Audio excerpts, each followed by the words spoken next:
I'm really grateful to have been asked to come and speak today on the topic of complex investigations, which is what we specialise in at the Serious Fraud Office. So I'm going to share what I hope are useful and interesting insights. I'd like to explain a bit about the SFO, just for those of you who are perhaps less familiar with our work.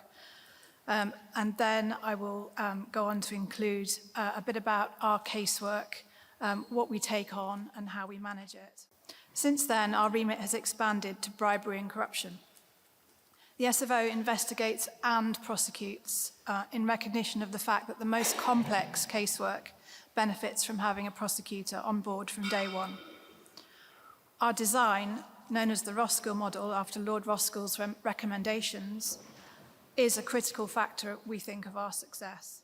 The first question people tend to ask when I say serious fraud is, what does serious mean? In order for an investigation to be adopted by the SFO, it must meet the Director's statement of principle.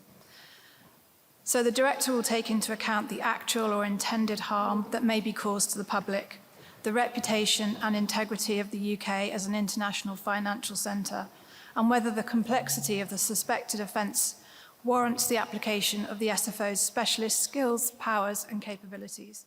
The Director has charged 2 people for an £88 million fraud and 2 other people with bribery offences linked to contracts worth $3 billion.